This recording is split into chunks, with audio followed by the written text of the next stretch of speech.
고단하시죠? 새벽마다 하나님 앞에 나오는 게 많이 피곤하신 분들이 계실 거라고 생각을 합니다. 아유, 왜 이렇게 아침이 빨리 오지? 이렇게 말하는 사람이 저희 집에 있었습니다. 아마 여러분들 중에도 이불 속에 들어간 지가 방금 전인 것 같은데 벌써 알람 시계가 울고 벌써 아침이 왔나 느끼는 분들이 계실 겁니다. 그런데 여러분, 그것에 대해서 감사하시기 바랍니다. 우선 잠을 잘 주무신다는 증거입니다.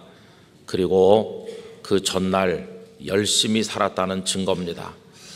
그 전날 할 일이 없어서 낮잠을 많이 주무신 분들, 그리고 밤에 누워도 잠이 오지 않는 번뇌가 많은 분들은 빨리 아침이 왔으면 하고 기다립니다.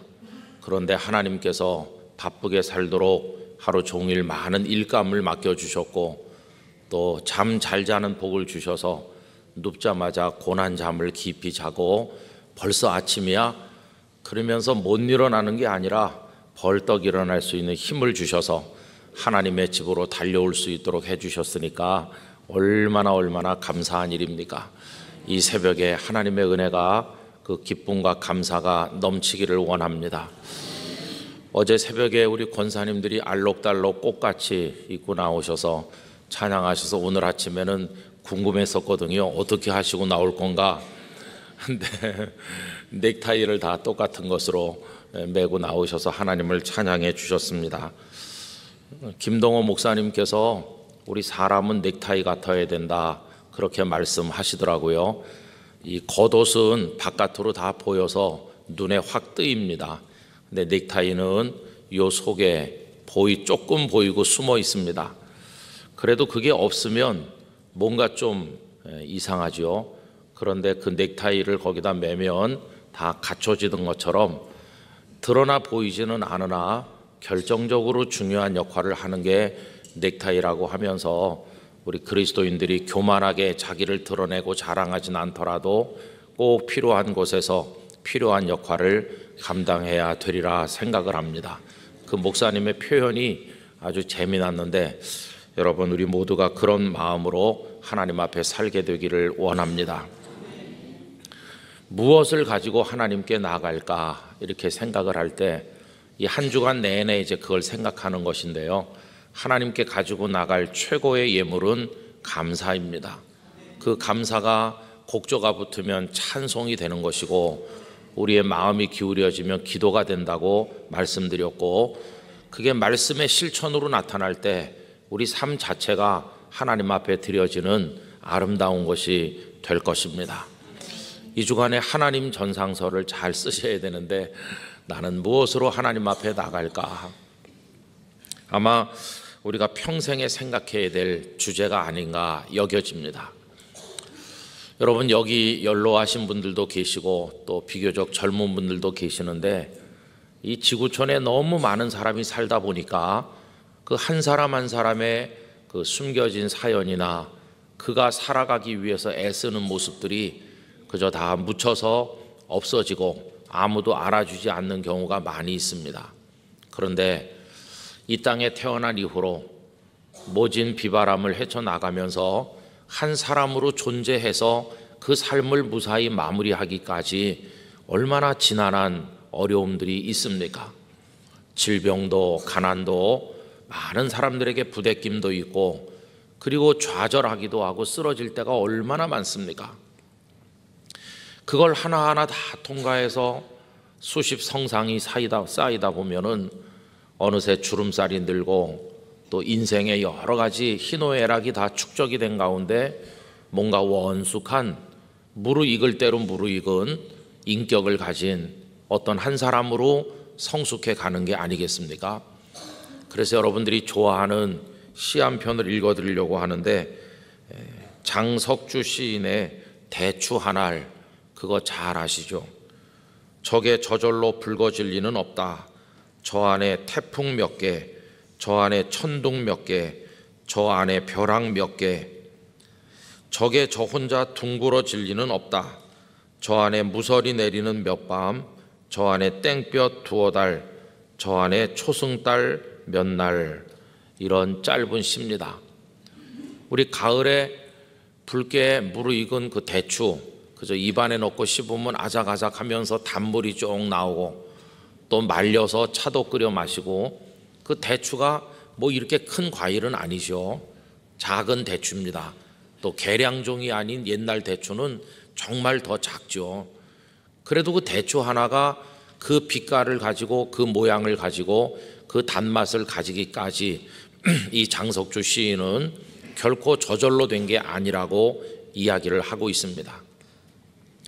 많은 비바람치는 어려운 나날, 천둥 번개를 다 통과해서, 그래서 드디어 이렇게 한 알의 대추가 무르익게 되는 것처럼, 여러분, 우리 한 사람 한 사람이 잘 익은 대추처럼 하나님 앞에 드려지기까지 얼마나 힘든 인생의 나날을 통과합니까? 오늘 본문에서 우리가 발견하는 10사람의 나병 환자, 이 사람들이 지금 나병이라고 하는 어려움을 겪는 거지만 어찌 나병뿐이었겠습니까? 이 사람들의 생에 태어나서 이 나병이 걸리기까지 그 몇십 년, 그 세월도 간단하지는 않았을 것입니다. 물론 그들 중에는 부잣집 아들로 태어났고 특별한 어려움이 없이 산 사람도 있었을지 모르지만, 그 중에 사마리아인이 한 사람 들어있지 않습니까? 여러분, 나중에 예수님께 돌아와서 감사를 드린 사람이 사마리아 사람이었는데, 그래서 저는요, 그 10명 중에 사마리아 사람이 한 명뿐이었겠나, 혹시 또 다른 사마리아인이 있었을지도 모르겠다는 생각을 이제 혼자서 했는데요, 사마리아인으로 태어난 거예요. 태어나서 보니까 저 예루살렘에 명망 있는 유대 어떤 귀족 가문에서 태어난 게 아니고 사마리아 가난한 빈촌에서 태어나서 어린 시절에는 사마리아인이라는 게 뭘 의미하는지 알지 못했는데, 한 10살 되고 나니까 세상 물정을 조금 알게 되면서 평생을 사마리아인으로 불려지고 산다는 게 얼마나 힘든 것인가를 이제 깨달아 가기 시작하지 않았겠습니까? 어린 시절 한 동네에서 사마리아 사람들끼리 모여 살 때는 몰랐는데, 어쩌다 바깥 세상 구경하러 나갔다가 유대인들에게 사람 취급 못 당하고 그저 짐승처럼 벌레 보듯 취급당하는 그런 일을 겪고 나면 달려와서 아빠, 사마리아인이라는 게 뭐예요? 이렇게 물어봤겠죠. 아마 그 아버지는 괜찮다, 우린 우리대로 살면 된다, 이렇게 말했겠지만, 그 아버지도 사마리아인으로 산다는 거에 고뇌를 알고 있는 거 아니겠습니까? 멸시, 천대를 받으면서. 여러분, 태어나 보니 어떤 이에게는 그런 굴레가 지워져 있는 것처럼 우리 모두에게 인생의 굴레가 다 있는 거죠. 그 원인은 죄입니다. 죄로 인해서 아담과 하와가 땅을 파야 먹을 걸 얻을 수 있게 되었고, 여인은 해산의 고통을 겪으면서 남편에게 복종하라고 하는 어떤 그 굴레를 하나님께 받아야만 됐고, 모두가 다 흙이니 흙으로 돌아가라고 하는 죽음의 형벌까지 끌어안고 살아가고 있죠. 태어나는 순간부터 죽음의 위협 속에 시달리면서 살고 있습니다. 그래서 어떤 분의 표현처럼 우리는 죽을 때 한 번 죽는 게 아니라 태어나서 죽는 그날까지 모든 순간 죽고 있다고 말했는데, 그게 맞는 것이죠. 여러분, 어디 조금만 찌리리리 하고 아파도 암인가 이렇게 생각하는 사람 많잖아요. 모든 순간 죽어가고 있는 것이죠. 여러분, 이렇게 고단한 인생을 살면서 그래도 인생 포기하지 아니하고 잘 익은 대추 한 알처럼 내 인생이 영글어서 하나님 앞에 드려졌으면 좋겠다, 이런 소원을 가지고 고단한 몸을 이끌고 오늘도 출근하시고, 아이들은 또 학교에 가고, 그리고 집에 계신 분들은 그 쌓여있는 설거지를 하면서 해도 끝도 없는 인생의 일이지만 그걸 감당하면서 살고 계신 거 아니겠습니까? 어떤 땐 갑자기 손마디에 힘이 쫙 빠져나가면서 주저앉고 싶고, 그냥 아무것도 하고 싶지도 않고 그냥 이대로 끝났으면 좋겠어, 이런 좌절을 살다 보면 다 경험하겠죠. 그런데 여러분, 그때마다 우리를 일으켜 세워주는 게 뭘까요? 그 위기에서 다시 일어설 수 있게 해주는 그 힘이 도대체 뭘까요?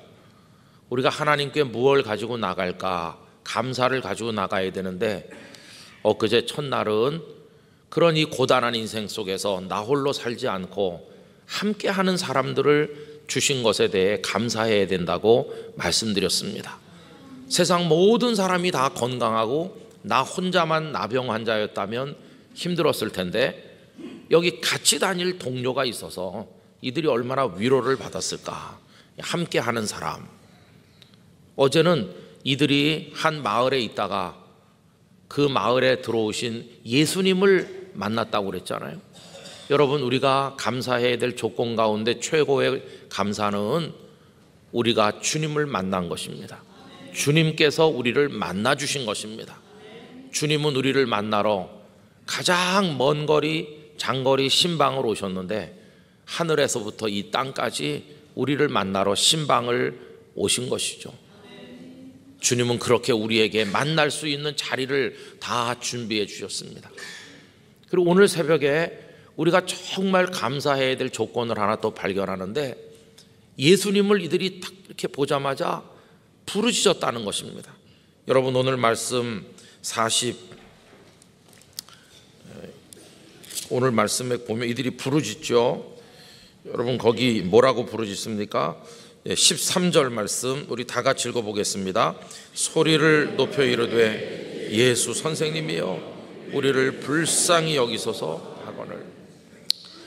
우린 성경 말씀 읽을 때 그냥 맹숭맹숭하게 읽습니다. 그죠? 소리를 높여 이르되 예수 선생님이여 우리를 불쌍히 여기소서 이렇게 하지만 그때 그 마을 어느 어귀에서 그들이 그 10사람이 오롯이 한쪽 구석에 서서 대로변을 활보할 수 없는 천형을 앓고 있는 그들이 한쪽 나무 그늘에 서 있었는지 어느 동네 골목 구석에 서 있었는지 모르지만 그렇게 옹기종기 모여 서가지고 예수님을 알아보는 순간 아마 예수님의 소식을 들었겠죠. 이미 예수님께서 다른 곳에서도 놀라운 능력을 행하셨다는 얘기를 그들이 전해 들었을 것입니다. 아, 저 예수님 아닌가 했을 때 이 10사람이 우리를 불쌍히 여겨달라고 외칠 때 여러분, 그게 맹숭맹숭했겠습니까? 얼마나 간절하고 애절했겠습니까? 가슴 속에 터져나오는 그거. 그래서 여러분, 고무 풍선 안에 물을 넣어가지고 놀잖아요. 어렸을 때 풍선에 바람을 여면 둥둥 뜨는데 그 속에 물을 넣어가지고 또 이렇게 하는데 물을 꽉 채운 풍선, 얇은 풍선 안에 물이 들어서 출렁출렁할 때 뾰족한 바늘로 톡 건드리면 탁 터지면서 물이 확 쏟아지잖아요. 기도를 해보면 어떤 때는요, 내 영혼이 고무풍선같이 세상의 서름과 눈물이 꽉 차 있는데 톡 건드리면 확 쏟아지는 것처럼. 그래서 시편, 그 다윗의 시편 가운데 62편 보면 내 마음을 쏟아놓으라고 그러잖아요. 막 쏟아놓는 거예요. 시시로 내 마음을 토하듯이 하나님 앞에 쏟아놓는 거죠. 확 쏟아져 나오는 겁니다. 그 속에 눈물과 한과 서름과 그 모든 그 애환이 그냥 어떻게 주체할 수 없을 만큼 확 쏟아지는 거예요. 여러분, 멀쩡하게 차려입은 신사가 엉엉 울면서 확 뭐 이렇게 쏟아내면 지나가던 사람들이 좀 미쳤나 봐, 왜 저래, 이렇게 비웃겠죠. 그런데 여러분, 난 너를 비웃지 않는다. 난 너의 그 눈물을, 너의 그 외침을, 너의 그 애절한 절규를 들어주기 위해서 널 만나러 왔다 하는 분, 우리 주님이 계시지 않습니까? 세상 사람들은 나의 외침을 조롱하고 눈물을 비웃고 사람들은 우리의 한 맺힌 사연에 귀 기울이지 않지만 예수님은 다릅니다. 이 사람들이 소리 질렀을 때 글쎄요, 거기 다른 사람들이 보고 있었는지 모르겠는데 저 나병 환자들, 저놈들, 저 더러운 녀석들 쫓아내, 누군가는 그랬을지도 모르죠. 그런데 예수님은 그렇게 하지 않으셨습니다. 그래서 오늘 새벽에 정말 하나님 앞에 감사해야 될 이유를 깨닫게 되는데 우리로 하여금 부르짖도록 허락하셨다는 것입니다. 우리로 하여금 그분을 부르도록 허락해 주신 것이, 여러분, 이 사람들은 지금 인생이 다 끝난 거나 마찬가지입니다. 이제 무슨 희망이 있겠어요? 그런데 아직도 할 수 있는 게 하나 남아 있는 거예요. 마지막 수단 하나. 그게 뭡니까? 그분을 부를 수 있다는 것이. 우리를 불쌍히 여겨주소서. 그거 할 수 있도록, 아직도 할 수 있는 게 하나 남아 있도록 허락해 주셨어요. 여러분, 그래서 기도할 수 있다는 거, 부르짖을 수 있다는 거, 넌 나에게 부르짖으라고 허락해 주셨다는 사실, 이게 얼마나 놀라운 은혜인지 말로 다 할 수가 없는 것입니다. 결정적인 순간에 가면요, 한 가지만 할 수 있으면 됩니다. 여러분 잘 아시는 얘기 있잖아요. 어떤 대학 교수님께서 뱃사공에 배를 타고 강을 건너게 됐는데 이복의 사공, 여기서 얼마나 오래 사공 노릇했나. 뭐 우리 아버지도 사공이셨고 저도 사공이고 딴 동네 가서 살아본 적 없고 여기 그저 뭐 몇십 년 하고 있죠. 아, 그런가? 그럼 자네는 학교는 다녔나? 아이고, 학교 문턱도 못 가봤습니다. 아, 그럼 글도 잘 모르겠구만. 아, 모르죠. 그럼 뭐 문학이나 철학 그런 거 아는, 그게 뭡니까? 전 들어본 적도 없습니다. 아이고, 자네 인생을 무슨 맛으로 사는가? 참 안 됐구만. 아는 것도 없지, 할 줄 아는 것도 없고. 그러면서 강 한복판에 왔는데 갑자기 배에 물이 새더니 뒤집혔다는 거 아닙니까? 그러니까 모든 걸 다 아는 교수님은 떠내려가고 이 사람은 헤엄쳐서 유유히 빠져나가더라는 거 아닙니까? 그러면서 소리 지르는 거, 다 할 줄 몰라도 헤엄은 칠 줄 알아요, 그랬다는 거 아닙니까? 만 가지를 다 알아도요, 한 가지 결정적인 거 할 줄 모르면 끝나는 겁니다. 인생의 그 어려움을 겪었을 때 우리 성도들은 한 가지 할 줄 알면 되는 거예요. 그게 뭐냐 하면은 부르짖는 것입니다. 주님이 부르짖으라고 허락해 주셨으니까. 그래서 예수님 여리고 성문 앞에 도착했을 때 앞 못 보는 불쌍한 사람들이 거기 한 명이라고 돼 있기도 하고 두 명이라고 돼 있기도 한데요, 다윗의 자손 예수여 나를 불쌍히 여기소서. 사람들은 떠들지 말고 조용히 하라고 막 윽박질렀지만 예수님은 그 사람을 나에게 데려오라. 그래서 저는요, 기도할 수 있도록 허락해 주신 그 은혜가 얼마나 큰지, 모든 가능성이 다 막혀서 할 수 있는 게 아무것도 없는 것처럼 보이는 최후의 순간에도 우리 성도들은 할 수 있는 게 아직 하나 남아 있는 겁니다. 그게 뭡니까? 부르짖어 기도하는 것입니다. 여러분, 이 기도의 특권을 평생 동안 잘 활용하시기를 바랍니다. 우리 지난 상반기 동안에 기도 대각성 운동을 했는데, 이 기도는 이벤트가 돼서는 안 되는 것이고요, 기도는 우리의 삶 자체가 되어야만 하는 것입니다. 기도하는 마음으로 사시길 바랍니다. 지금도 목요일 날 이 본당을 여전히 열고 있고 금요일 날도 오후에 열고 있고 베델 기도실을 계속 열고 있습니다. 제 소원은 우리 영락교회 이 구석 저 구석에서 기도하는 성도들의 모습이 끊어지지 않는 것입니다. 어느 구석에선가 어느 집사님 권사님 누군가 나오셔서 하나님 앞에 기도하고, 아까 우리 모 집사님 기도하신 것처럼 나라도 교계도 참 어렵지만은 그래도 저는 우리가 이 위기의 때, 마치 배에 물이 들어오고 뒤집히는 것과 같은 때 헤엄치면 빠져나올 수 있는 것처럼 다른 거 못해도 이때 우리가 하나님 앞에 기도할 수 있으면 하나님의 능력을 힘입어 승리하게 될 줄로 믿습니다. 그런데 우리가 이제 그 기도하도록 허락해 주신 그 은혜를 주셨는데, 그걸 활용하지 않고 그냥 물속에 잠긴다면 이 얼마나 답답한 일이겠나 생각을 하는 것이죠. 결국은 믿음이 없으면 기도를 못하게 됩니다. 아이고, 뭐 기도한다고 되겠어? 이렇게 하면은 안 되는 것이죠. 그러나 여러분, 하나님은 살아계신 하나님이십니다.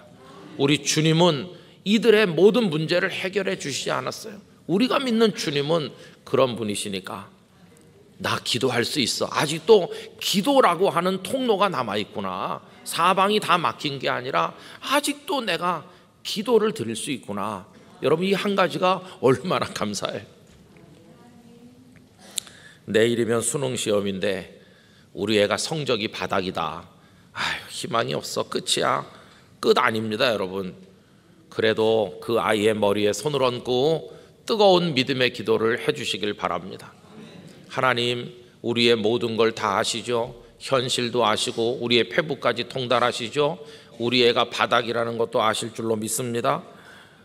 하나님 다 아시죠? 뭐 열심히 해도 성적이 안 올라가는 아이들도 많잖아요. 1등이 있다는 건 꼴등도 또 있다는 뜻인데 뭐 어떡하겠어요, 그죠? 그러나 끝난 게 아닙니다. 인생은 정말 행복은 성적순이 아니라는 말처럼 인생은 성적순도 아니고 콧날의 높이순도 아니고 각도 순서도 아니에요.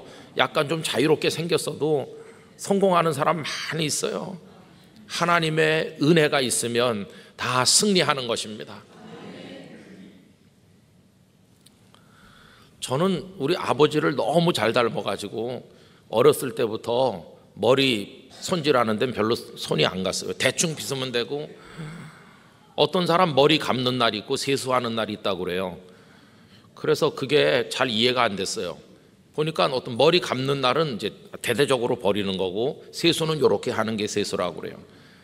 근데 저는 젊었을 때도 머리칼이 별로 없어가지고 저한테 어떤 애가 이러더라고요. 야, 너는 어디까지가 얼굴이냐 그러더라고요. 그래서 제가 받아치기를 손 닿는 데까지 얼굴이다. 세수할 때 손 닿는 데까지. 근데 뭐 머리칼이 없는 사람들은, 여기도 그런 분들 계시지만, 오늘은 머리 감는 날, 내일은 세수하는 날, 그런 게 없어요. 왜냐하면 매일같이 머리 감고 뭐 별로 없는데 뭐 손 닿는 데까지 하면 되는 거죠. 그래서 이제 젊었을 때는 사람들이 정말 그래, 저 사람은 아버지가 대머리니까 아들도 대머리고 저 손자도 대머리고 그렇겠네. 우리 아들 녀석이 그걸 걱정하더라고요. 할아버지, 아버지, 그럼 나는 이렇게 하고. 글쎄 아마 말은 안 해도 요새 우리 다음 달에 우리가 이제 애를 하나 얻을 건데, 모르긴 몰라도 은근히 또 그 걱정하는지도 모르겠어요. 우리 애는 이렇게. 근데 여러분, 지금 제 나이 돼가지고 목사 돼서 살다 보니까 뭐 제가 뭐 감사할 게 더 많으면 더 많지. 그렇죠? 인생의 성패가 그런 데 달려있는 거 아니에요. 정말 중요한 것은 그가 하나님 살아계신 줄 아는가, 그래서 기도라는 걸 통해 하나님과 연결되는가. 여러분, 주님이 그 마을에 들어오신 것은 그들이 주님을 불러주기를 기다리시는 겁니다. 우리를 불쌍히 여기셔서 너희들 이렇게 나한테 외쳐라. 주님은 그 소리를 듣고 싶어 하시는 거죠. 그들이 만약에 주님의 일행을 보고 야, 저기 저 사람은 납도 빨리 도망가자 그러면서 가버렸더라면 끝나는 것이죠. 그런데 예수님, 우리를 불쌍히 여겨주세요. 그 연결되는 것입니다. 여러분, 기도할 수 있도록 하신 은혜, 얼마나 크고 놀라운 은혜인지 그거 활용하시면서 살아가시게 되기를 바랍니다. 기도할 수 있는데 왜 걱정하십니까? 기도하면서 왜 염려하십니까? 같이 부르실까요? 기도할 수 있는데, 기도할 수 있는 왜 실망하십니까? 왜 실망하십니까?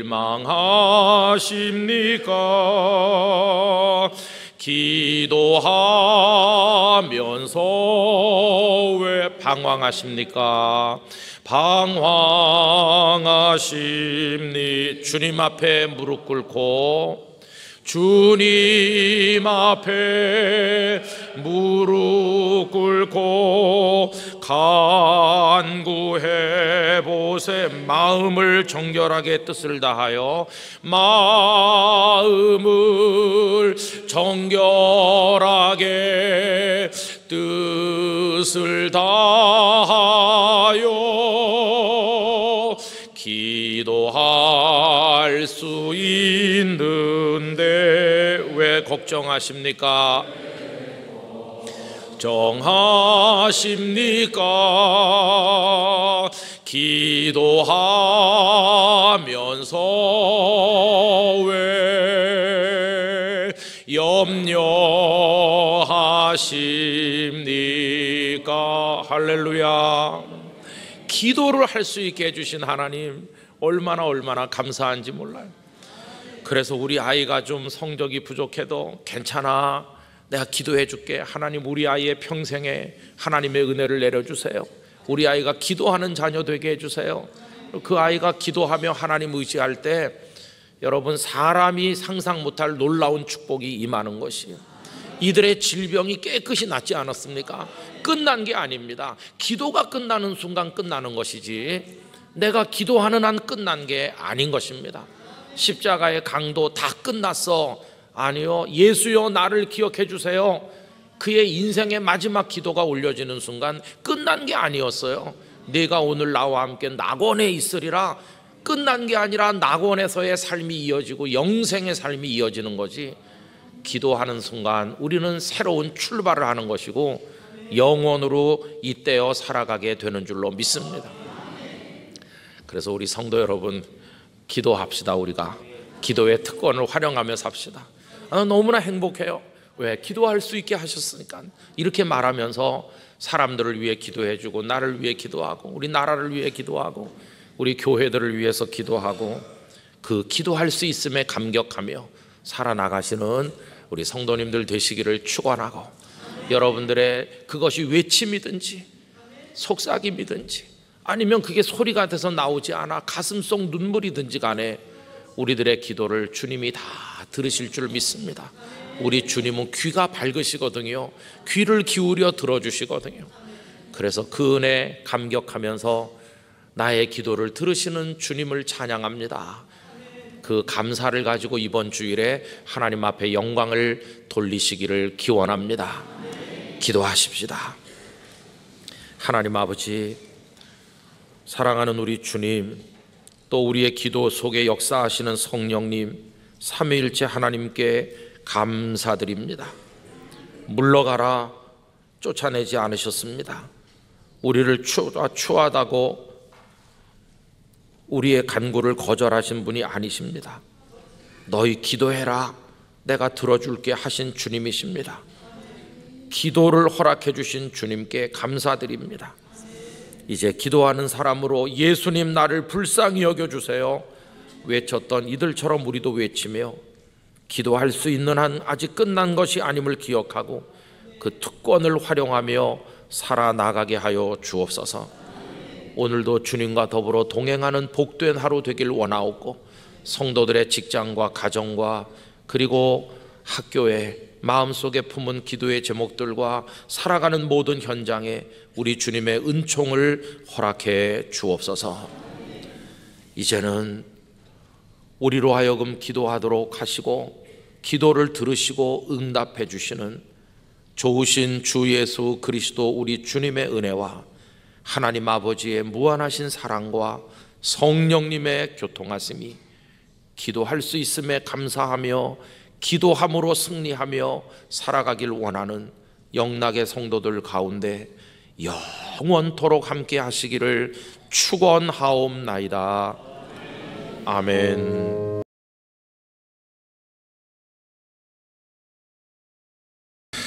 조금 추워졌습니다. 그렇죠? 추운데 나오셔서 차량 안내해 주시는 분들 많이 계시고 또 애쓰시는 분들이 많이 계셔서 너무너무 감사합니다. 또 월요일부터 순서를 정해서 이렇게 찬양을 준비하셔서 하나님께 영광 돌리시는 분들이 계신 거 감사를 드리고, 또 오늘 아침에는 집사님들, 우리 안수 집사님들 교회 각 부서에서 아주 중요한 일들을 많이 감당하고 계시는데 이렇게 또 힘 있는 찬양으로 하나님께 영광을 돌리셨습니다. 수능 있는 집안에서는 오늘 조금 다들 마음이 분주하시고 또 이 새벽에 오시기 힘든 가정들도 많으실 텐데 오늘 하루 종일 또 기도회가 있으니까 여러분들께서 영적으로 많이 응원해 주시길 바라고, 이 모든 찬양과 안내며 수고하는 분들을 위해서 우리 감사와 축복의 박수를 한번 하도록 하겠습니다. 고맙습니다. 오늘 새벽에 오다 보니까 나뭇잎이 많이 떨어져 있습니다. 또 비도 좀 오고 바람도 불어서 그런지 은행잎이 다 떨어져서 카펫 깔린 것처럼 노랗게 인도 차도를 덮고 있는 모습을 보게 됐는데, 문득 무슨 생각이 들었느냐 하면 하나님께서는 참 이상하게 창조하셨다, 이런 생각이 들었습니다. 우리는 추우면 입고 또 입고 또 입습니다. 그렇죠? 그런데 어찌된 일인지 나무들은 추우면 다 입고 있던 나뭇잎을 벗습니다. 우리랑 살아가는 방식이 반대다, 그런 생각이 들어서 재밌다는 생각이 들었습니다. 그런데 배추나 무 같은 건 밭에서 미처 꺼내지 못하면 다 옛날에 얼어 죽죠. 뭐 지금은 온실도 있고 합니다마는 그냥 그대로 얼어 죽고 그래요. 그런데 이런 아름들이, 큰 낙낙장송 같은 나무들이 겨울에 동사했다, 그런 뉴스는 들어본 적이 없습니다. 전에 블라디보스톡에서 출발하는 시베리아 횡단 열차를 타고 그 시베리아 벌판을 달렸던 적이 있었는데요. 거기 나무들이 얼마나 많습니까? 그 얼마나 추운 곳입니까? 그런데 그 나무들이 얼어 죽어서 큰일 났다, 그런 뉴스는 본 적이 없는 것 같습니다. 하나님께서 어떻게 창조하셨는지 영하 40도 50도에도 나무들은 죽지 않고 살아서 또 그 이듬해면 나뭇잎을 피우는 걸 보면은 하나님 하시는 일이 얼마나 신기한지요. 그러고 보면 정말 나무 한 그루보다도 보잘것없이 약한 것은 우리 사람이라는 생각이 듭니다. 조금만 추워도 견디기 어렵죠. 아무리 두꺼운 파카를 입어도 영하 20도에서 며칠 놔두면 다 얼어 죽을 것입니다. 이 연약한 우리가 오늘 이 자리에 있고 하나님을 의지하게 되고 살아갈 수 있게 된 것은 생각해 보면 다 처음부터 마지막까지 하나님의 은혜입니다. 은혜로 생존하는 것입니다. 우리 피부 껍데기가 얼마나 얇은지 조금만 추운데 옷을 입지 않으면 금방 얼어 죽을 것입니다.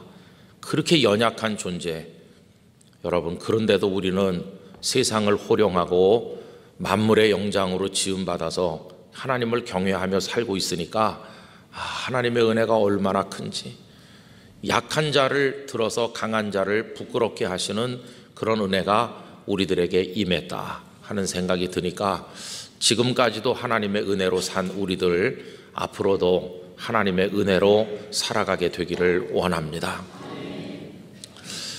그래서 이 주간엔 우리가 하나님의 은혜를 생각하며 감사할 내용들을 마음에 새기고 우리 각자가 하나님 전상서를 쓰자, 이런 말씀을 드렸는데요. 그러면서 이 누가복음 17장 11절로 19절까지의 말씀을 조금씩 차례로 묵상을 하는 중입니다. 근데 오늘 새벽에 드리려고 하는 말씀은 하나님께서 우리의 마음을 움직이신다 하는 것입니다. 여러분, 어떤 분들은 성경을 1년에도 10번씩 읽으시는 분들이 계시죠. 아주 많이 말씀을 읽으시고 또 그 말씀을 읽기만 하는 게 아니라 그 뜻이 무엇인지를 알기 위해서 목회자들이나 읽는 책들을 또 구해서 읽으시는 분들도 많이 계십니다.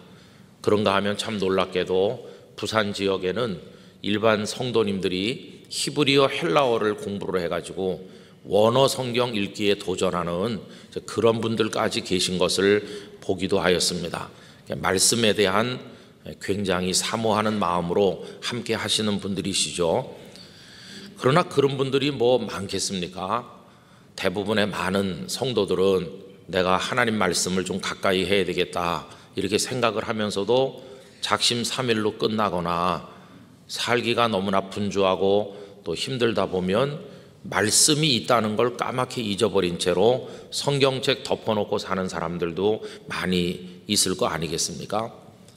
그런데 이렇게 말씀에 대해서 부실한 생활을 하는 이들도 많이 있지만 참 이상한 게 하나 있습니다. 그건 뭐냐 하면 우리 마음에는 말씀으로 인한 뭔가 작은 파도가 일어나고 있다는 것입니다. 마치 잔잔한 연못에 돌을 하나 던지면 거기 퐁당하면서 그 파문이 일어나는 것처럼 우리들의 마음속에는 말씀으로 인한 파문이 자주자주 일어나고, 어떤 땐 그것이 그냥 작은 파문처럼 끝날 때도 있지만 어떤 땐 우리 마음에 경랑이 되어서 막 강한 파도처럼 다가올 때도 있다는 것입니다. 여러분, 그게 참 이상한 것이에요. 하나님을 믿지 않는 사람들은 어떤 말씀을 들어도 관심이 없습니다. 아무 파문도 일어나지 않아요. 그렇죠? 무관심하고 오히려 그 말씀에 대해서 적대시하고 그렇습니다. 그런데 우리는 그 말씀을 들으면 뭔가 이렇게 약간 흔들림이 있어요. 그러면서 어떤 때는 그 반응이 다양하죠. 그 말씀을 이렇게 억지로 거부하는 반응이 생길 때도 있어요. 그 억지로 거부하는데 마음이 평안합니까? 거부하면서도 마음이 불편하죠. 여러분, 왜 불편합니까? 그것은 성령께서 역사하고 계신 증거입니다. 성령께서 불편하게 느끼도록 만드는 겁니다. 예를 들면 오늘 새벽에 오신 성도님들 중에 내가 교회에서 누구랑 싸웠다, 그 만남 카페에서 차 마시는 데 와서 시비를 걸어가지고 내가 대판 싸웠다. 그럼 마음속에서 이번 주에는 가지 말아야지. 그런 사람이 무슨 교회 항존 직분인자라고 내 이번 주에 교회 안 가. 그렇게 하고 집에서 성경이나 읽어야지. 그럼 읽으면 모이기에 힘쓰라 이렇게 나오거든요. 그러면 거부하잖아요. 하나님, 이번 주는 나 안 모여요. 그럼 여러분, 마음에 샬롬의 평화가 옵니까? 야, 오늘 내가 예배당에 안 갔더니 막 정말 마음이 평안하더라. 그렇습니까? 여러분, 막 불편함을 느끼는 거예요. 하루 종일 안절부절 못하고 와서 한 번 더 싸우더라도 와야 되는 겁니다. 우린 참 이상해요. 우리 영혼 속에 이런 게 있는 거예요. 어떤 때는요, 다른 사람들은 아무 감각이 없는데 왜 그 한마디 툭 듣던 설교 말씀 한마디가 혹은 읽은 말씀이 내 마음에 그렇게 눈물을 가져오는지, 나는 왜 이러지? 이게 마음에 뭔가 이렇게 뭐가 일어나잖아요. 여러분, 우리 믿음이 시작되는 지점이 어딜까? 그 10사람의 나환자가 그 동네에 있다가 그 마을에 있다가 예수님을 이렇게 보는 순간 예수님의 소식을 평소부터 알고 있었는지, 혹은 그 10명 중에 그 나병에 걸리기 전에 예수님을 본 사람도 있는지도 모르죠. 하여튼 저분이면 우리를 도와줄 수 있다는 걸 누군가는 아는 거죠. 그러니까 10명 모두가 예수님을 알지는 못했을지도 모르겠습니다. 그래도 그 중에 한두 명이 이봐 저기 저분이 누구신 줄 아는가? 그 유명한 예수라는 랍비이신데 저분이 어디서 나병 환자를 고친 적이 있으시다고 내가 들었네 혹은 봤네 이러면서 우리도 저분을 부르세. 그래가지고 외쳐 불렀을 거 아니겠어요? 예수님, 우리를 좀 불쌍히 여겨주세요. 이렇게. 근데 오늘 본문 가운데 보면 예수님께서 보셨다 그런 말씀이 있죠. 14절 말씀, 예수님이여 우리를 불쌍히 여기소서 하고 외쳤더니 14절, 보시고 이르시되. 여러분, 보시고 주님의 은혜입니다. 은혜. 외면하지 않으셨어요. 선생님, 저 다 나병 환자들이에요. 가시죠. 제자들 중에 누가 설령 그랬다 할지라도 주님은 그래, 더러운 나병 환자들이구나, 가자, 이렇게 가신 게 아니라 이렇게 보시고 그 동네 한쪽 구석에 저 먼 곳에 척 봐도 입은 행색이나 이게 얼굴을 다 가리고 꾸부정하게 있는 저 사람들 나병 환자들인데 그들을 보신 것이에요. 그 보시는 시선이 한 1초, 2초 아니면 한 1분 머물렀는지 모르지만 그들을 보셨습니다.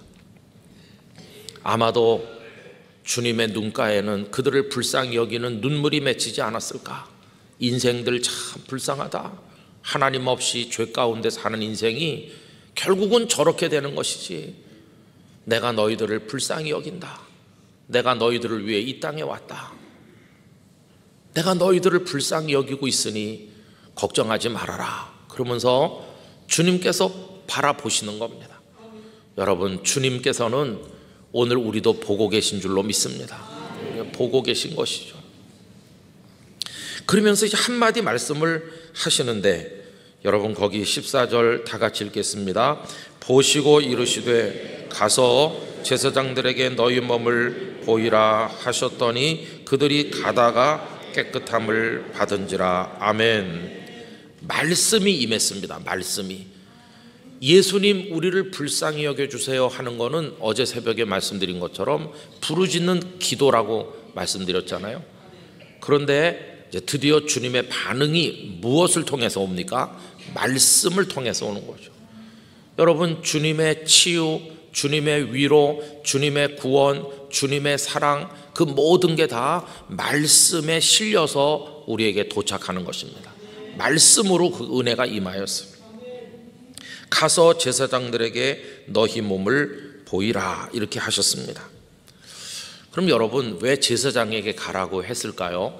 우리가 구약에 보면은 모세를 통해 주신 말씀에 이 사람이 나병 환자인지 아닌지 이런 거를 판정하는 사람은 제사장이셨습니다. 제사장이 나병이다 그러면 나병이 되는 거죠.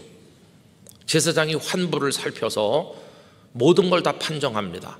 지금 이 사람들이 나병으로 판정을 받게 된 것도 제사장에게 받았겠죠. 그게 몇 년 전 일인지는 모르지만 제사장에게 갔더니 자네는 나병일세, 빨리 썩 가족들과 동네로부터 떠나게, 이래가지고는 이제 온 가족들이 울고불고 하는 가운데 작별을 해서 떠났겠죠. 그리고 배너 같은 영화에서 보면 그런 이들이 모여 사는 곳에 아마 가서 살았겠죠. 그러면 사람들이 먹거리를 어떻게 전달해 줬는지 모르지만은 그렇게 먹으면서 죽지 못해 사는 삶을 그들이 살아왔겠죠. 그때도 제사장님을 만난 적이 있을 거 아닙니까?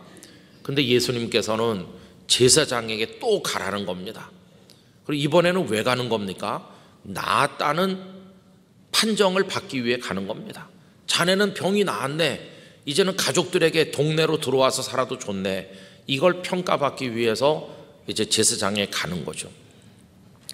그러면 상식적으로 생각해도 제사장에게 가라고 보내시려면 무엇을 먼저 해주셔야 될까요? 먼저 고쳐주시는 걸 해야 되는 겁니다.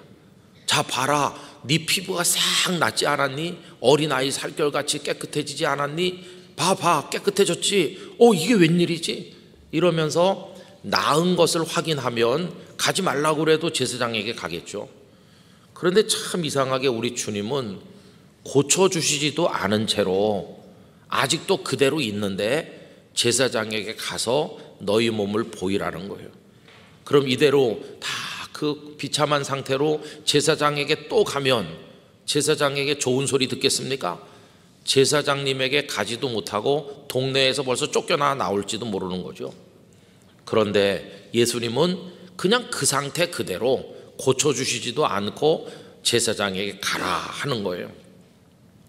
여러분 때때로 말씀은 이해가 안 되게 다가올 때가 많습니다. 주님의 말씀이 이해가 잘 되고 합리적이려면 먼저 고쳐주신 다음에 자 이제 제사장에게 가 이러면 아주 합리적이죠. 순서가 딱 맞죠. 그런데 고쳐주시지도 않으시고는 가라는 겁니다. 그러면 이게 반발이 생길 거 아니겠어요? 아니 뭐 이렇게 하시는 거야? 우리를 놀리시나? 가서 돌이나 맞고 쫓겨나오라고? 이렇게 거부감이 강하게 들죠. 그런데 여러분 이 말씀의 하이라이트는 뭐냐 하면요, 그들이 가다가 이겁니다. 그들이 갔다는 거예요. 그 몸 그대로 가지고 어떻게 갔을까요? 만약에 제가 그 중에 한 사람이라면 따졌을 것 같아요. 먼저 고쳐주시고 보내셔야죠 이렇게 할 것 같아요. 그럼 예수님께서 이 녀석아 일단 가, 일단 가다 보면 나을 거야, 그렇게 하실 거면 저 같은 사람 뭐라고 할까요? 아니 가다가 낫게 하나 지금 낫게 하나 마찬가지인데 순서 좀 바꾸면 안 돼요? 순서를 좀 바꿔가지고 먼저 낫게 해주지, 어차피 고쳐줄 걸 뭐 그렇게 짜게 구십니까? 그러면서 그거 좀 먼저 해주면 안 돼요? 이럴 것 같아요. 근데 저는 여기 10사람이 대단하다는 생각이 드는 거예요. 그 상태에서 가라고 그랬더니 그들이 가다가, 여러분 우리 영락교회 성도들 배단위 광장에 다 모아놓고 심각한 문제가 있는데 그냥 가라 그러면은 아멘 그러면서 갈 사람이 몇 사람 있을까요? 야, 하나님 왜 이러셔? 다 그럴 거 아니겠어요? 근데 믿음이 시작되는 지점은 어디입니까? 말씀이 딱 떨어졌을 때 마치 연못에 돌 하나가 퐁 빠진 것처럼 파문이 일어난다고 그랬는데, 이들의 심령에 제사장에게 가서 보이라 하는 말씀이 파문을 일으키는 거예요. 아, 가야 되겠다. 이분이 가라고 하신다. 제사장에게로 가자. 그 중에 몇 사람은 흔쾌히 가자고 했을 거고, 그 중에 몇 사람은 떨떠름한 마음으로 이거 그냥 가면 되는 거야? 잃은 거야? 저 예수님이란 분이 해준다는 게 겨우 이거야? 그러면서 막 이렇게 거부감 내지 반발이 있었을 거예요. 그런데 하여튼 어떻게 됐든지 간에 10명이 다 가는 거예요. 저는 그 중에는 선두주자 같은 사람이 있었을 거라고 믿습니다. 저분이 어떤 분인지 너희들이 몰라서 그래. 일단 가자고. 가면 말씀대로 될 거라고 나는 생각해. 이렇게 확신을 가진 사람. 아니 이대로 가면 어떡하냐 그러면서 불만 있는 사람 다 다양했을 것 같아요. 그런데 끌고 가는 사람이 강력하니까 아마 다 그저 얼떨결에 따라갔을지도 모르겠습니다. 근데 여러분, 가족도 그렇고 교회도 그래요. 가족이 10명, 친척들 뭐 15명 이렇게 있으면 그 10명, 15명의 일가 친척이 다 예수님을 잘 믿는 건 아니죠. 그 중에 앞선 분이 있어요. 그 중에 누구보다 기도 많이 하고 하나님 앞에 철두철미한 누군가가 있어서 떨떠름하거나 미지근한 사람을 끌고 가면 여러분 10사람이 다 낫지 않았습니까? 그 중에 한 2명만 나온 게 아니거든요. 여러분, 이거는 딸려가는 사람도 함께 은혜를 얻는 것이죠. 제가 대학에 다닐 때 그 학교에 뭐 야구, 농구 이런 선수들이 있어서 몇 사람 알았습니다. 근데 매일 그 야구팀에 그때 최동원 선수도 있고 그랬는데 그냥 주전, 그것도 또 막 귀하신 몸 이래가지고 막 이렇게 하는 선수, 스타가 있는가 하면 진짜 불쌍한 선수도 있어요. 야구를 좋아해가지고 그 위에 이제 연습하는 데 가서 내 오후에 수업 없는 시간에 연습하는 것만 봐도 재밌고 그랬었거든요. 그리고 가서 이렇게 보면은 그냥 늘상 1년 내내 주전자에 물 떠오는 애가 있어요. 분명히 유니폼을 입었고 선수는 선수인데, 그래서 야, 저 선수는 4년 동안 타석에 한 번이라도 서보나 그랬더니 그쪽에 좀 아는 친구가 쟤네들은 그냥 저러다 졸업한다는 거예요. 아니 그러면 주전으로 뛸 수 있는 학교에 가야지 왜 저기 들어왔냐. 쟤네들은 묻어서 온 거야. 그렇게 묻어서 온다는 말을 그때 알게 됐어요. 묻어서 오다니. 어느 고등학교에 스타 플레이어가 한 명 있으면요, 그 스타 선수를 학교에서 스카우트 하려고 협상할 때 조건을 고등학교에서 내걸기를 좋습니다. 그 우리 투수를 데려가는 대신에 얘네들을 다 같이 데려가 주시면 오케이 하겠습니다. 이런다는 거예요. 그러면 스타가 그 학교에 가는 덕택에 친구들, 실력이 형편없는 친구들이 여러 명 묻어가는 거예요. 그러니까 이제 그 팀에서는 시킬 일이 없으니까 그냥 물 떠오고 라인 긋고 뭐 4년 내내 그거 하다. 그럼 뭐 얻냐? 졸업장 얻는 거예요. 근데 여러분, 여기 10명 중에 몇 사람은 아마 묻어갔을 거예요. 가자니까 제사장에게로 딸려가듯 딸려갔는데 가다가 다 나은 거 아니겠어요? 여러분, 가족 중에도 누군가가 그 앞서 가는 사람이 있어야 됩니다. 가족들의 신앙을 방치하면 안 되고 그 말씀에 적극적인 반응을 보이는 분이 그 속에 있어야 됩니다. 가족 모두가 미지근하면요, 그냥 설왕설래 하다가 관도 이러고 주저앉는 거죠. 교회도 그래요. 여러분, 영락교회 많은 성도들이 있는데 그 중에 누군가는 막 앞에 가는 사람이 있어야 됩니다. 말씀에 적극적 응답을 하는 분이 있어야 됩니다. 오늘 이 새벽에 나온 우리 성도님들이 그 리딩 그룹들이 되어주시기를 바랍니다. 교회가 앞으로 뭘 해야 된다 그러면은 팔 걷어붙이고 먼저 나가야 되는 것이죠. 많은 사람들은 대개 다 뒤에 이렇게 있고 좌우를 살핍니다. 좀 봐서 좀 보다가 가는 사람 많으면 아이 그때 가서 뭐 가지. 대부분이 많이 그래요. 하나님의 말씀에 대한 응답이 미지근하죠.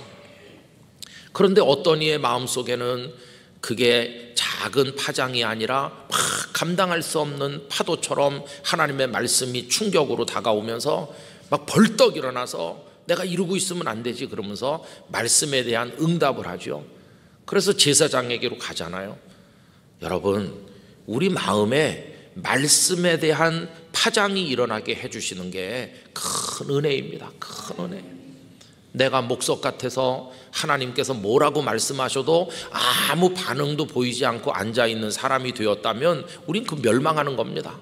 그런데 감사하게도 설교를 듣든지 말씀을 읽으면 마음이 감동을 받는 거예요.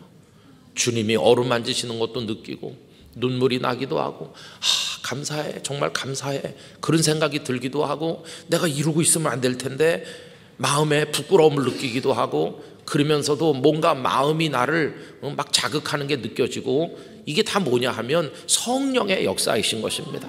성령께서 우리 마음에 믿음을 일으키시는 거죠.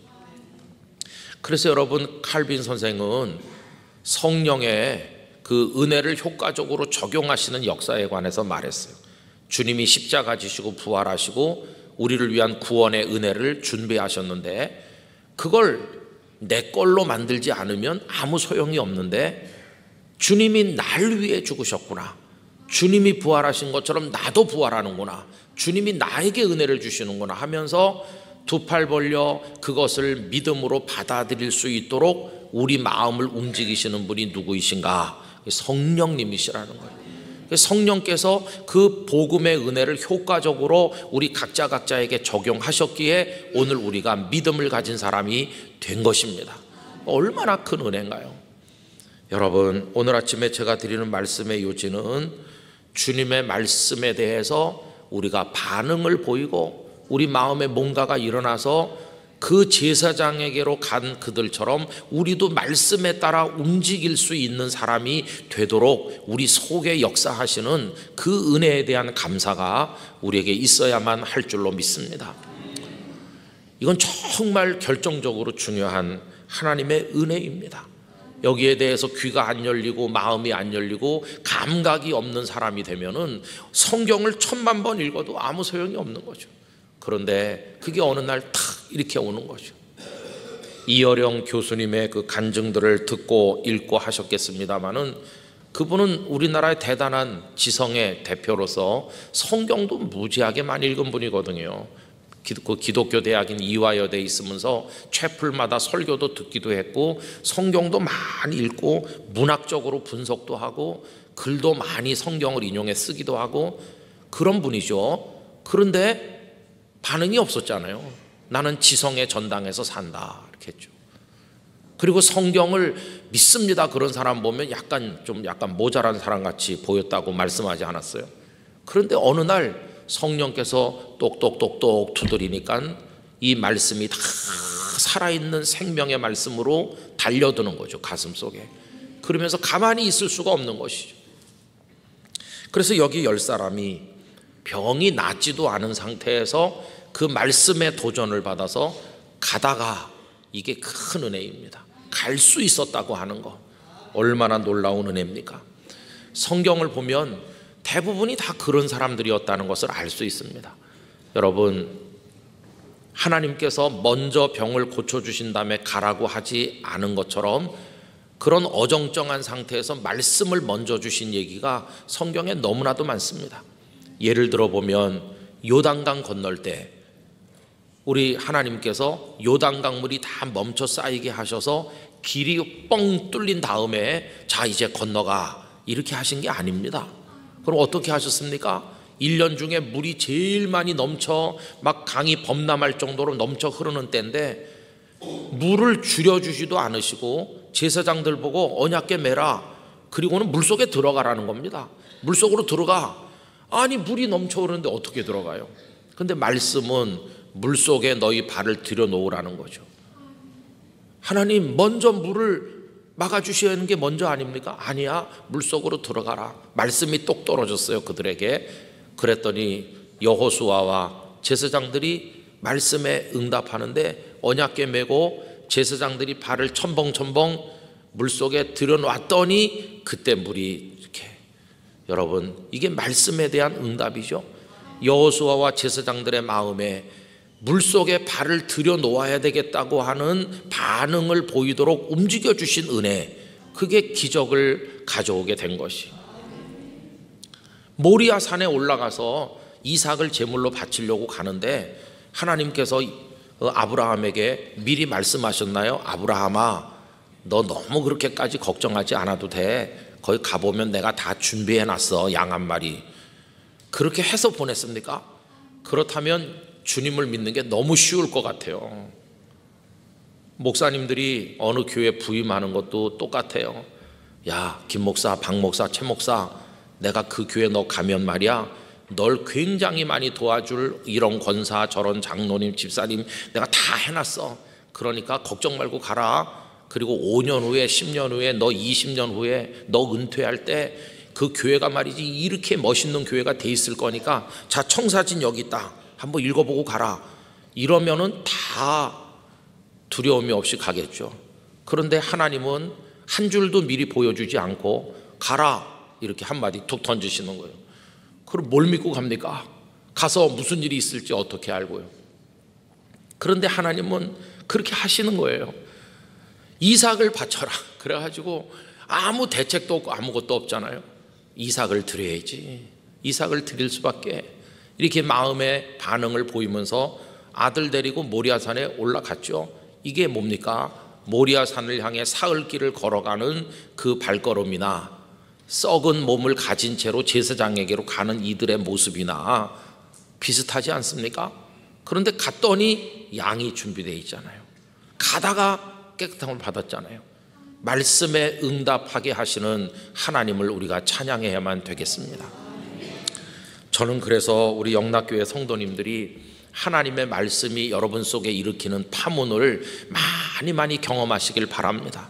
어떤 때는 말씀 때문에 막 괴롭기도 하고 양심의 가책을 느끼기도 하고, 어떤 때는 말씀 때문에 감동을 받기도 하고, 어떤 때는 말씀 때문에 주머니를 털어 헌신하기도 하고, 어떤 때는 말씀 때문에 막 이렇게 기쁘기도 하고, 하여튼 그 말씀이 내 마음을 휘젓고 내 마음을 어루만지시는데, 바로 그 지점에서 내가 반응을 보일 수 있게 하는 바로 그게 놀라운 은혜인 것입니다. 그 은혜가 임하지 않은 사람은요, 무슨 좋은 얘기를 해도 아무 반응이 없습니다. 어떤 이는 그 설교를 듣고 회개하고 감사하고 탄식하고 하나님 앞에 결단하는데, 바로 옆에 앉아있는 사람은 맹숭맹숭한 거죠. 같은 교회에 같이 다녀서 어떤 사람 김집사 되고 어떤 사람 이집사 되고 뭐 이렇게 돼요. 시간이 지나면 다 직분도 받고 그래요. 그런데 주님 말씀하셨죠? 나중에 때가 되면 두 여자가 똑같이 맷돌 돌리고 있는데 한 여자는 데려가고 한 여자는 버려둔다. 같은 교회에서 같이 집사 역할을 했는데 이 집사는 천국 가고 김 집사님은 남게 된다면 얼마나 비극이겠어요. 그럼 무슨 차이일까요? 다른 차이가 아니죠. 결국은 주님이 주시는 말씀에 대한 반응과 순종의 차이인데, 그게 어떻게 억지로 되겠습니까? 성령께서 우리 마음속에 반응을 일으켜 주시는 거예요. 그래서 여러분, 우리가 주님의 말씀을 믿는다, 믿고 산다고 할 때 그 믿음은 내가 노력해 갖고 되는 게 아니에요. 공부 많이 한 사람이 더 잘 믿는다, 그거 아니에요. 믿음은 세련된 사람이, 경험 많은 사람이 더 잘 믿는 게 아니라 성령께서 역사하는 사람이 믿는 것입니다. 그러니까 믿음은 우리가 주도적으로 가지는 게 아니고 주께서 우리 속에 주시는 겁니다. 그래서 여러분, 믿음 가지고 자랑할 거 못 된다고 말씀했죠. 에베소서 2장 8절에 믿음은 하나님이 주시는 선물이라고, 믿음도 은혜를 주시는 거죠. 그래서 여러분, 우리 감사할 거 많지만 나 같은 사람, 고집 세고 남의 말 잘 안 듣고 나밖에 모르고 내 주장만 하는 나 같은 사람에게 이런 믿음 주셔서 말씀에 응답할 수 있는 사람 되게 해주신 거에 대해서 우리가 감사해야 되는 것입니다. 하나님, 이 은혜를 더 많이 주세요. 그래서 별거 아닌 것 같은 말씀에도 제 영혼이 울림이 있게 해주시고, 그 말씀에 감동을 받게 해주시고, 그 말씀 때문에 벌떡 일어나 헌신하게 해주시고, 제가 말씀에 인도되어 살아가는 사람 되게 하여 주시옵소서. 이런 기도를 우리 끊임없이 드리게 되기를 원하는 것입니다. 근데 문제는 처음 교회 오신 분들 중에 오히려 말씀에 더 민감한 반응을 보이는 이가 많은데 오래 믿을수록 이게 둔해지는 무서운 병에 걸리는 수가 있는 게 문제입니다. 제가 고등부 2학년 다닐 때 교회 회장했는데 회장 이렇게 생기지 않았습니까? 그때는 뭐 영락교회 고등부는 수천 명 됐다고 그럴 때니까 저도 이제 거의 고등부 제법 많았어요. 근데 저보다 한 살 많은 이제 고3 누나가 이제 교회에 등록했어요. 근데 굉장히 발랄하고 그 누나가 열심히고 그래요. 근데 이상하게 얼굴에 발랄하면서도 수심이 있더라고요. 그래서 그 누나를 데리고 온 친구한테 저 누나는 왜 무슨 고민 있는 것 같은데 이렇게 물어봤어요. 그랬더니 다른 게 아니고 그 부모가 교회 가는 줄 알면 난리가 난다는 거예요. 아마 집에 가면 얻어맞을 걸 이러는 거예요. 그렇게 핍박이 심한 가정에 어떻게 인도를 받아서 교회를 나왔어요. 그래서 제 마음에 회장으로서의 사명감이 생겨서 저 누나를 위해 기도해야 되겠다 이렇게 하고 오면 또 반갑게 그 누나를 영접하고 또 부모님 얘기도 이렇게 넌지시 물어보면 이야기를 다 하고 그러더라고요. 아 그러냐고. 근데 누나는 집에 누나 혼자밖에 없느냐 그러니까 자기 밑에 남동생 여동생 줄줄이 있다고 그래요. 전부 4남매가 있다고. 아 그래요? 동생들도 교회 오면 좋을 텐데 이렇게 했어요. 그런데 참 놀랍게도 한 두세 달 서너 달 지난 다음에 그 밑에 이제 남동생도 교회로 오고 여동생도 교회로 오고 막내도 오고 다 왔어요. 근데 그 이제 그 아들 그 남동생은 요새 어디 사는지 잘 모르고 그 여동생 한 사람은 여기 그 양화진 거기 있는 백준영 기념교회 거기 다니면서 작년에 우리 그 항존직 피택된 분들 양화진 거기 방문했을 때 거기 안내하는 일을 하더라고요. 교회 후배를 만났죠. 근데 그 여동생이 이제 고등부에 와가지고 그땐 토요 집회를 할 텐데 토요일 날 왔어요. 그러니까 뭐 안 믿는 집안에서 오니까 성경책 그런 게 없잖아요. 언니랑 같이 이제 엄마 몰래 온 겁니다. 그 엄마가 토요일 날도 교회 가는 건 미처 모르니까 토요 집회 와가지고는 좀 편안한 거죠 마음이. 네 언니랑 어디 갔다 왔냐? 그냥 동네 나갔다 왔다고 그러겠죠. 아무것도 없어. 성경책도 없고 아무것도 없어요. 근데 그때 그 교육전도사님이 연세가 좀 있으신 분이셨는데 그날 이러는 거예요. 이 중에도 성경책 안 가지고 온 애들이 있을 거라고. 우리 믿는 사람은 다 성경 찬송을 가지고 다니면서 이거 들고만 다녀도 전도가 되는 거라고. 그러면서 기왕에 손바닥만한 거 주머니에 넣지 말고 큼지막한 거 사가지고 이거 가지고 들고 다니라고 이렇게 지나가는 말로 했어요. 근데 제가 진짜 깜짝 놀란 건 그 다음 날이었습니다.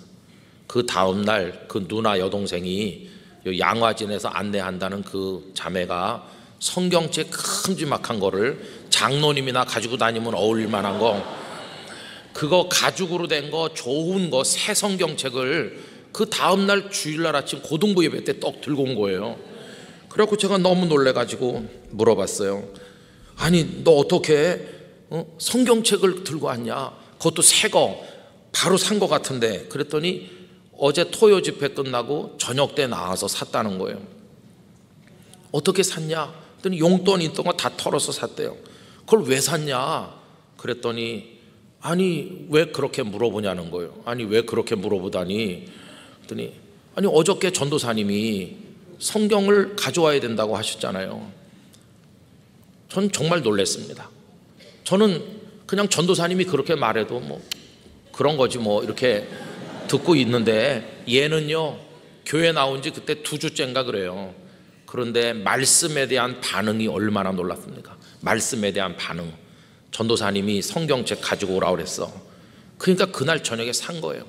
그걸 어디 집에다 숨겼다가 가져오는지 저는 잘 모르겠는데 하여튼 말씀에 바로바로 반응하는 거예요. 그러니까요 믿음이 쏙쏙 자라는 게 보이는 거예요. 그런데 그 언니는 결국 교회를 못 나오게 됐습니다. 그 핍박에 굴복했어요.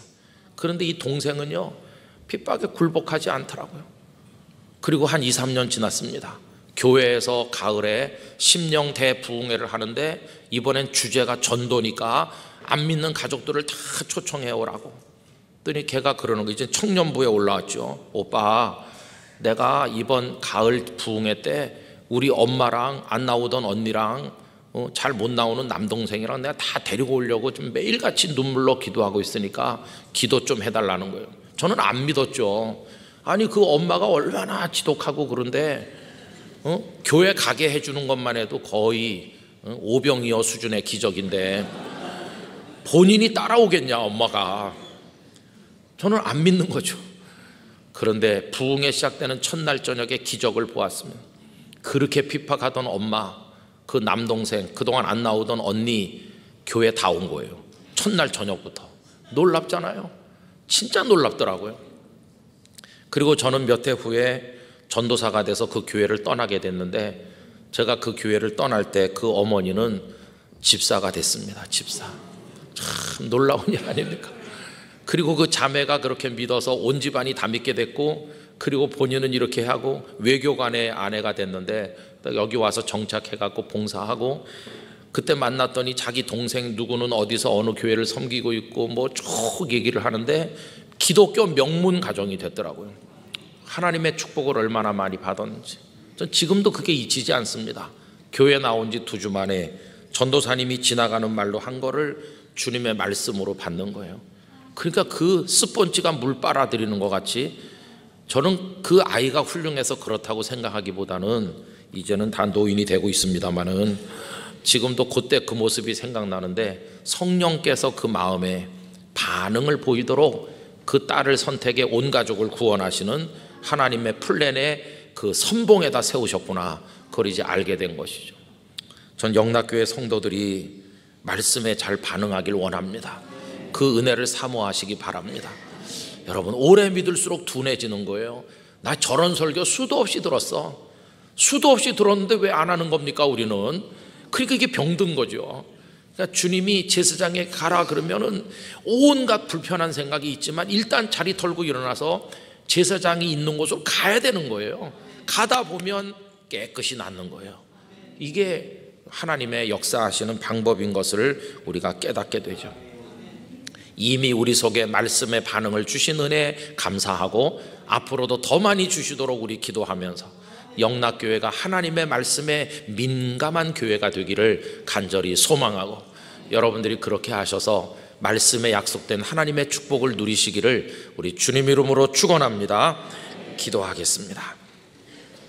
아버지 하나님, 병을 고쳐주시지도 않은 채로 그 비참한 몸을 가지고 제사장에게 가라 했을 때 그들의 마음에 파문이 일어나서 갔습니다.